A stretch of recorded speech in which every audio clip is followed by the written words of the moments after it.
UFC 322 had a couple of very intriguing fights at the top of the card. That was going into it.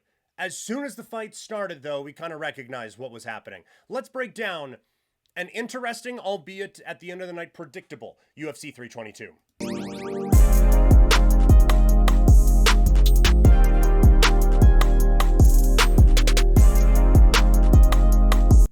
UFC 322, one of the final UFC pay-per-views, I was going to say of the year, but maybe just ever, as the new TV deal in the States gets rid of that model down there. Anyway, haven't heard a whole lot from Canada, but either way, that story for another day.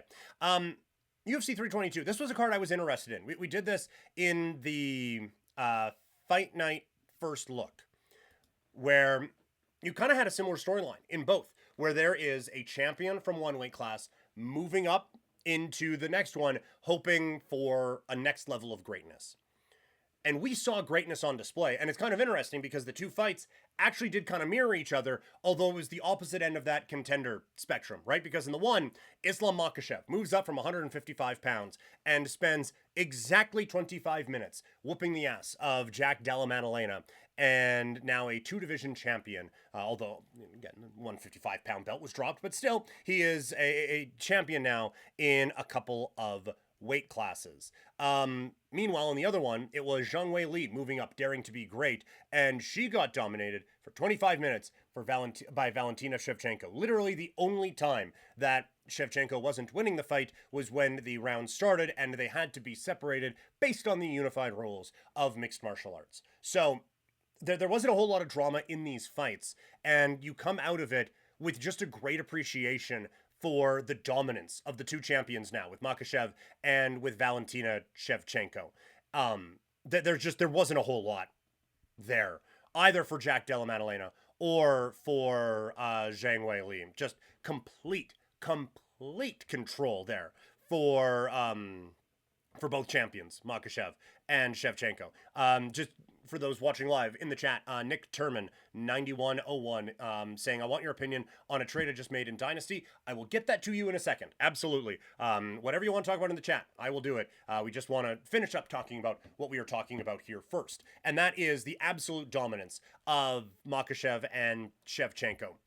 I think with both fighters, you can make a pretty compelling argument that they are one of the best fighters of their era. Obviously with Shevchenko, it's her and Nunes, right? Like for this, I guess, kind of post Joanna run that she had, and even like the tail end of that, they kind of cross over. But in this kind of next era, it's those two fighters. And now that, Nunes is coming back against Kayla Harrison, but now that Nunes has been gone for a couple of years, this has been Valentina's show. Even with the loss to Grasso, this has been Valentina's show. And Zhang Weili, really good fighter, just not on that level. And we're getting to this point now with Shevchenko, where George St. Pierre was kind of at the back part of his prime. GSP lost to Matt Serra and came back UFC 82, Montreal? 83, one of those two. And completely dominated Matt Serra.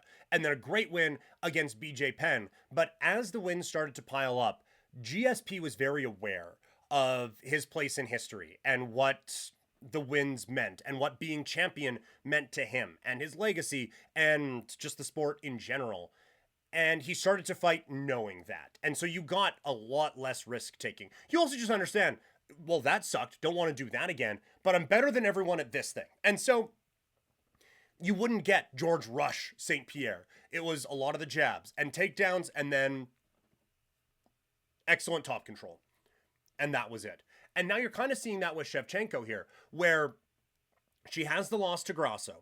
And it was an aspect of her game that Grasso had obviously drilled, had obviously learned, and saw one opening and took advantage. And Shevchenko, the light bulb kind of goes on. It's like, well, that sucks. Don't want to do that again.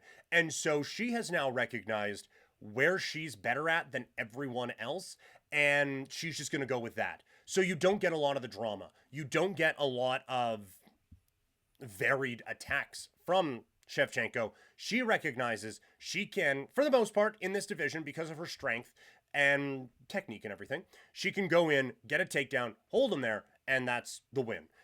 She is also very good on the feet as well.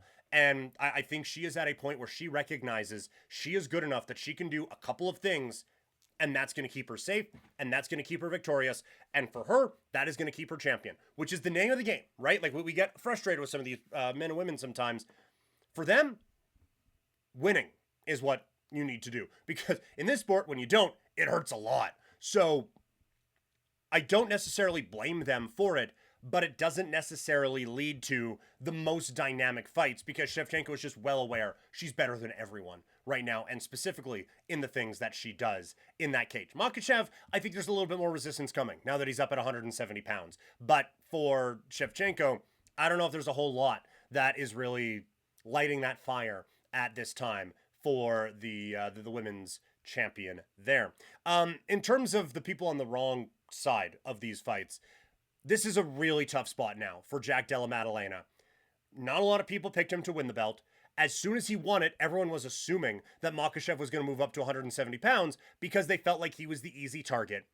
Makhachev moves up to 170 pounds and makes JDM look like the easy target. So, excellent work from Makhachev, but this sets Della Maddalena back, I think, quite a bit. Honestly, it is like Dricus du Plessis from a few fights ago, where he loses to Khamzat Chimaev, and he loses in such a way that no one thinks he is a valuable title contender right now, so he has to earn his way back. It's the same thing here now with Della Maddalena. He has to earn his way back now into the championship good graces. Zhang Weili has beat some of the best fighters in her era, but again, this wasn't close. Both of these fights, like the Makhachev one, I was very confident in. The Shevchenko one, I was pretty confident. But there was a little bit of I don't know. The second those fights started, it was, okay, yeah, no, we know how this is going. And that's tough because Weili is a really, really good fighter. I love that she dared to be great, but she obviously just was not on the level of Shevchenko. So I think you have to head back down now. And it's unfortunate that someone goes for greatness and it could negatively affect their legacy, but I think it kind of does. This is going to be one that I think sticks with Zhang Weili, and she's going to have to go back now and prove how good she is back at strawweight with a couple of new challengers coming out of the Mackenzie Dern Championship victory. So those are my thoughts. UFC 322. Have I been unfair to either JDM or Zhang Weili? And what do you think is next for the two new champions? Let me know either in the chat or in the comments section below.